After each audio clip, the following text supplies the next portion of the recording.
Mimudu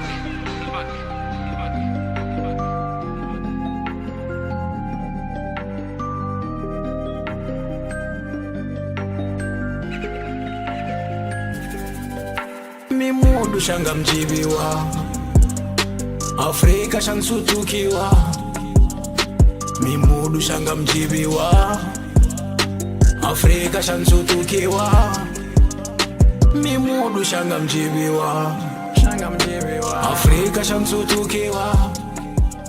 Soyez bienvenus sur la radio Dunia Web. Nous continuons nos interviews. Comme vous le voyez, on est en mode confinement et on essaie de voir nos personnalités de la diaspora pour voir comment ils survivent à cet univers en fait. Et aujourd'hui, nous accueillons RDJB. Donc voilà, artiste, producteur, réalisateur. Peux-tu nous parler un peu de ce que tu fais? On sait que tu es un ancien du groupe de la section Bafoura. Comment ça se passe? Pour moi, ça va, déjà, ça me permet de me reposer un peu, le confinement. Ça fait des années qu'on bosse à fond, donc là, ça nous a permis d'être. Ouais. En fait, le confinement, ça aide aux gens de se ressourcer, être en famille, passer du bon temps avec la famille. C'est un bien pour un mal, mais on sait aussi que ça fait beaucoup de ravages autour de nous. Qu'est-ce que toi, tu en penses de cette maladie? Franchement, cette maladie, moi, jusqu'à maintenant, j'ai compris vraiment. Je pense j'espère qu'un jour, on va trouver le remède, et puis c'est tout. Mais la maladie, c'est super dur. Parce que confiné, c'est super dur. Et pas déjà, moi, mais ça va. Moi, j'ai l'habitude de 24 sur 24 à la maison. Ça va, mais il y a des gens qui n'ont pas l'habitude, donc c'est sûr. En tant qu'artiste, c'est pas un peu frustrant d'être enfermé, mais toi, tu as un home studio, donc ça va, tu fais tout chez toi. Voilà. Je suis un peu confiné depuis longtemps moi-même, chez moi, parce que j'ai mon studio chez moi, donc je me suis confiné. Déjà, il m'a confiné. Donc tu es dans la continuité en fait. On sait que ça touche là aussi la communauté, ce virus. Qu'est-ce que toi tu penses de tout ça? C'est super dur. Après, moi je pense que nous on est un peu dur à croire à la réalité. Nous on a du mal un peu à croire au début. Je pense que c'est ça que c'est. Même moi, j'ai connu des gens qui, à la fin du confinement, là, qu'ils avaient un Maoulida chez eux avec beaucoup de monde, tu vois. Donc, je pense que et je pense qu'on se rend compte qu'il y a une maladie et au début, on a du mal à le croire. On sait que la maladie touche le 93, beaucoup le 93. On a fait une interview avec un élu là, de la Courneuve qui nous disait que 93 était touché par cette maladie. Toi, tu te trouves où? Dans le 93 ou en Île-de-France? J'ai toujours été dans le 93 et je resterai dans le 93. Je suis dans le 93. Je pense que c'est le département le plus touché parce que c'est le département le plus difficile à faire pour respecter déjà. Je pense que les gens, déjà, pour les dire confinez-vous, j'ai du mal. Moi, quand je monte chez ma mère, je suis un ancien de Clichy-sous-Bois et quand je monte chez ma mère là-bas, je vois tout le monde est dehors. Donc, c'est pas comme sur Paris.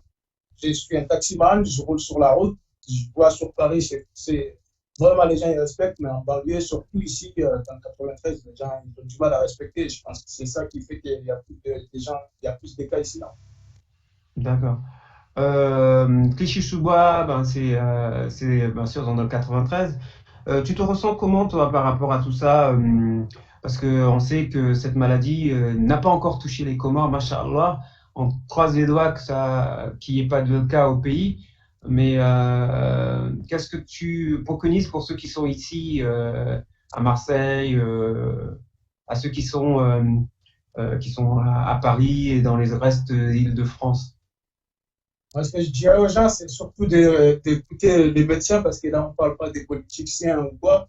Je pense que les politiciens ont bafoué et tous vous faire mais puisqu'ils le disent, parce que il faut vraiment respecter, et surtout nous, en tant que communauté, on sait qu'on aime bien être ensemble, essayer d'éviter de choper ça et donner ça. Parce que moi, je me dis que si j'y vais dans des endroits où il y a du monde et je prends ça, je vais donner ça à ma mère. Et si je fais tuer ma mère, bah, c'est comme si j'étais responsable.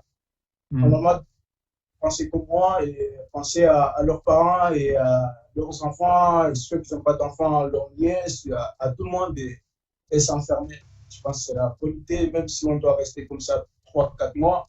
Je pense qu'il n'y a pas de. C'est tuer tous en fait. Tout à fait. Par rapport à l'actualité, on parle de musique cette fois-ci. On sait que tu vas sortir le 16 avril un mixtape ou un projet. Le confinement te va bien en fait, ça te permet de créer. Franchement, je crée parce que en te disant, je ne me vends pas à bout, mais récemment, j'étais en train de compter mes sons, je suis presque à 2200 sons, 100 qui sont déjà. Donc, m'active tous les jours en fait. Ma musique, c'est surtout que je ne le fais pas pour le gloire ou quoi que ce soit, c'est un plaisir. Donc, chaque fois que je le travaille, je reviens. J'ai besoin d'un petit moment de plaisir et ce petit moment, je fabrique toujours un son. Donc, c'est depuis longtemps. Et là, avec le confinement, c'est encore plus. Ça m'arrive de faire 2 3 sons dans la journée. Et ça m'a beaucoup aidé au niveau du. En fait, le confinement me va bien parce que déjà, moi, ça m'a beaucoup aidé au niveau des beats. Là, prochainement, bon, mes astuces, je vais les faire moi-même. Je vais mixer mes trucs moi-même et je pense que c'est beaucoup déjà pour un petit. D'accord. Alors, peux-tu me parler un peu de ce projet qui va sortir? Le projet qui va sortir, c'est un rituel. Moi, je me suis toujours dit que, je ne sais pas si tu calcules mes trucs, mais j'ai toujours dit un daraja. Je monte la température tout doucement. Depuis des années, 2016, je pense, ou 2015. J'ai commencé à monter la température et je me suis promis qu'à partir de 2019 à 2018, je sors un album. En sachant que le 16 avril, c'est ma date de naissance.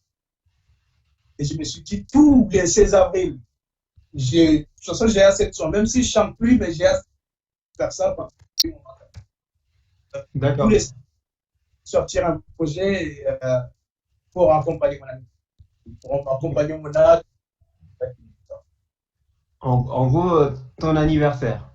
Tu fêtes cette façon ton anniversaire. Là, je monte, c'est la vieillesse qui arrive. Alors, parlons de vieillesse, c'est vrai que ça fait longtemps que tu es dans le milieu, hein, ça fait longtemps que tu darodes dans la musique comorienne, dans la musique hip-hop aussi, surtout. Tu fais partie de ceux de la génération qui a fait danser, on rappelle, avec la section Mafua et Mabawa, pour ceux qui se rappellent. Quelle est l'évolution pour toi par rapport à la musique comorienne ou hip-hop comorien? Moi, je pense que j'ai évolué. J'ai plus de gens qui m'écoutent un peu maintenant qu'avant. Je pense que la musique comorienne en lui-même, il a beaucoup évolué. Même si ce n'est pas énorme, mais ça commence un peu à évoluer. Je pense que je suis parmi ceux qui en profitent de ça par l'instant. D'accord. Quel est celui qui t'impressionne le plus en ce moment dans le hip-hop? Au Comores? Ouais, au Comores. Franchement, au Comores, j'écoute pas, je me dis pas, j'écoute pas, mais j'écoute pas trop de rap. Je me suis pas. Déjà à la base, je suis pas musique. J'écoute pas trop de musique. Mais il y a un artiste exceptionnel. Pour parler d'écouter, c'est Titi Le Fourbe. Beaucoup de gens qui le connaissent. Il s'appelle Titi Le Fourbe. Moi, c'est le plus grand rappeur du pays. C'est le plus grand freestyler. Après, il y a aussi AST, que j'aime bien ses paroles. Il y a AST que je kiffe. Comment il écrit, en fait. L'écriture, je kiffe. Alors, est-ce qu'il y a, pour toi, il y a il y a une évolution, mais est-ce que la génération de maintenant ramène un plus ou tu peux dire que bon, les anciens, ils sont quand même, ils ont donné des choses et on est toujours là, puisque tu es un ancien maintenant. Euh, je pense que je suis un ancien sans me considérer comme un ancien. Moi, je pense que maintenant, ça a pu évoluer. Ça a beaucoup évolué, que ce soit même en France, que ce soit au Comores, que ce soit partout. La musique a évolué parce que moi, déjà, Hervé, avant, il ne serait pas faire des chantonnages où il parle de sa femme, il parle de. C'était pas dans les idées. Et maintenant, tous les rappeurs, que ce soit un nerveux ou pas un nerveux, mais il va quand même faire un son doux. Et ça, c'est riche dans la musique parce que ça veut dire la musique, la musique, c'est pas une guerre. Tout à fait. Alors, on va parler un peu d'autre chose. La musique autour de la famille, parce que tu parles de ta femme, mais aussi de la famille. On voit aussi que les petits soldats de RDJB sont aussi sur le terrain, en fait. Hein, eux aussi, ils aiment chanter comme leur père. Comment ça se passe avec eux? Franchement, mes enfants ils se portent super bien. C'est déjà à cause de ça que j'essaie, grâce à ça que je me dis que mon fils, je le laisse ouvert s'il veut chanter. Le studio il est à la maison. Donc, faire les jours, et mon fils, il travaille, je ne me vends pas, mais il travaille super bien à l'école. Il travaille super bien au foot, il joue au foot. Donc, je me suis dit, pourquoi pas, je ne vais pas le priver. Le possible qu'il aime, ça va l'empêcher de sortir dehors. Après le foot, après l'école, la musique, ça va peut-être l'empêcher d'aller faire la merde ou de faire ce que peut-être son père il a fait avant. Donc, je me dis, c'est une ouverture pour moi pour être en contact tous les jours avec mon fils. Et je reçois beaucoup de fois beaucoup de critiques par rapport à ça, mais tu me connais déjà, je m'en fous. Et de deux, je me dis, c'est que comme ça que je peux dire à mon fils demain, ça fait ci parce qu'on est liés et que je peux te parler, on peut rigoler, on peut truquer. Et des fois, même ma femme me dit, je suis un gamin plus que eux, mais je pense que c'est 10 fois mieux de faire ça qu'être énervé avec ses parents. En fait, partager la même passion vous permet de vous lier. Hein. Le plus important, c'est de l'accompagner pour qu'il puisse aller à l'école. C'est le plus important. Après, le reste, c'est ça, partager tout avec son fils. Et je pense que c'est la bonne idée. D'accord. Alors, on va revenir sur ce projet. Il y aura combien de titres le projet? Tu nous as dit déjà que tu vas me donner 200 albums, 200 titres dans ce prochain projet-là? Ou combien de projets tu as prévu? Là, ce projet-là, je pense faire 10 titres, 12 titres maximum. Comme le précédent, j'avais fait 10 titres. Et pourtant, j'avais beaucoup de sons, mais j'ai pas beaucoup de sons. Les gens, ils écoutent l'album. Quand tu mets au début, tu essaies de terminer jusqu'à la fin. Donc, j'essaie de faire la même chose, de ne pas dépasser et faire maximum 12 titres. D'accord. Message plus important dans cet album, c'est quoi? Et je suis parti. J'aime tout le monde. Donc, ne passe pas. C'est le plus grand message de Flash Bourage.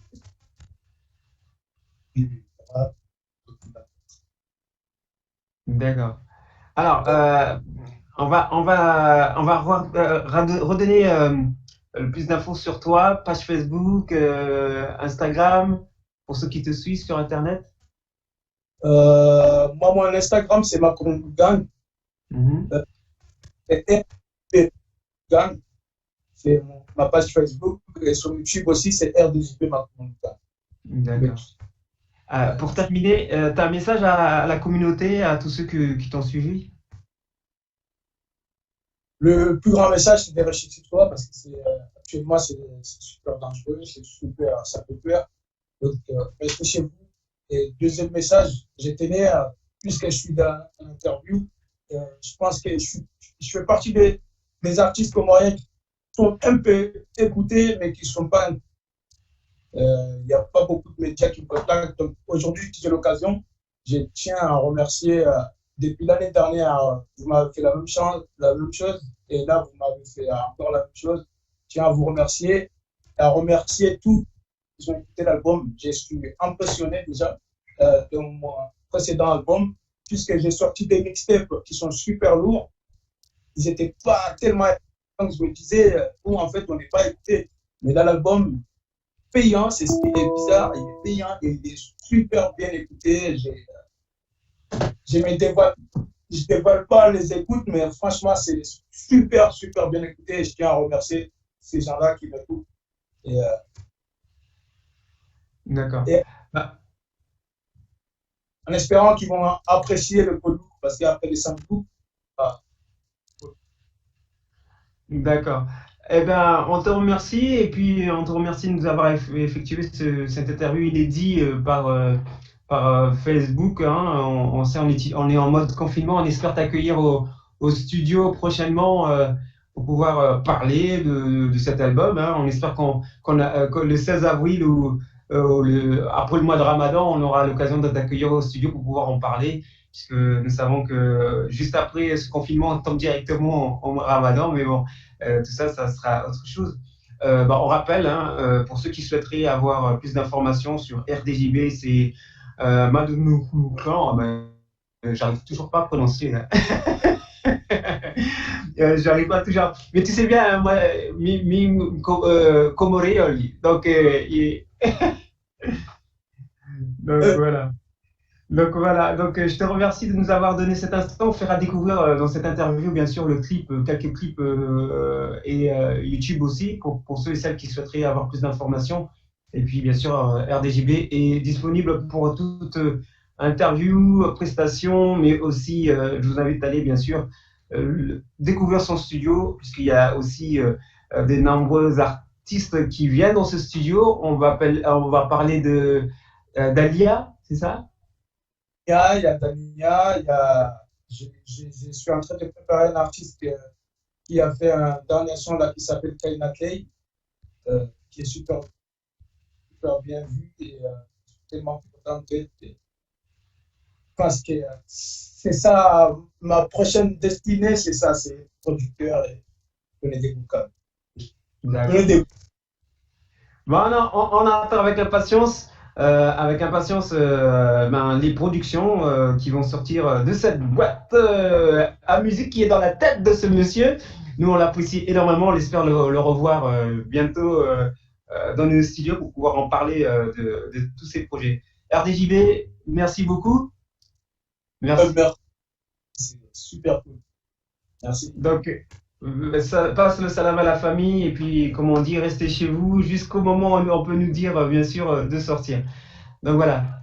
Yavo, Diogema et puis à la prochaine. Merci beaucoup.